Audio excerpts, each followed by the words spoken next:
کبھی کبھار ہمیں اتنی مایوسی ہوتی ہے یہ دیکھ کر کہ فلاں کی دعا تو قبول ہو گئی، فلاں کو تو اس کی من پسند چیز جلدی مل گئی، مگر ہم کہاں اٹکے ہوئے ہیں؟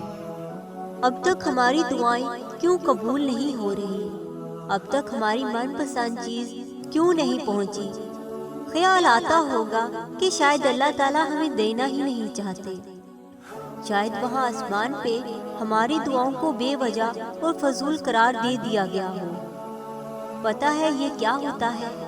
یہی تو ہوتا ہے شیطان کا وار، جو تمہیں دوسروں کی ظاہری زندگیاں دکھاتا ہے اور یہ سوچنے پر مجبور کرتا ہے کہ دعا نہ مانگو، فائدہ ہی کوئی نہیں۔ مگر در حقیقت ہم ان لوگوں کی صرف دعا کی قبولیت کو ہی دیکھ رہے ہوتے ہیں۔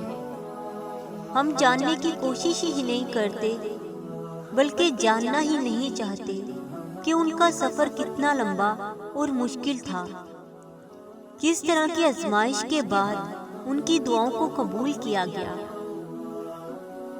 نظر آتا ہے تو بس ان کی دعائیں قبول ہو گئیں اور ہماری ابھی تک نہیں ہوئی۔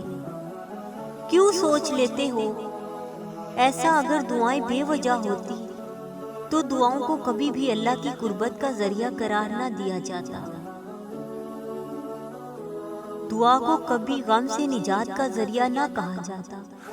قرآن میں بھی یہ آیت نہ ہوتی کہ اللہ کو پکارو وہ تمہاری ہر پکار کا جواب دے گا، اور نہ ہی اللہ کے نبی حضرت محمد صلی اللہ علیہ وآلہ وسلم ہمیں جاگنے سے سونے تک ہر چیز کی دعا بتاتے۔ دعا تو اللہ کے قریب بڑی معزز عبادت ہے، تو تم کیوں مایوس ہو؟ مانگو نا، وہ الوہاب ہے، المجیب ہے، القدیر ہے۔ اللہ کی صفات تو دعا کی قبولیت کی طرف اشارہ ہے، تو مانگو، وہ تمہیں سب کچھ عطا کرے گا، تمہارے دل کو سکون دے گا اور تمہاری قبولیت کو کن فیکن سے نواز دے گا۔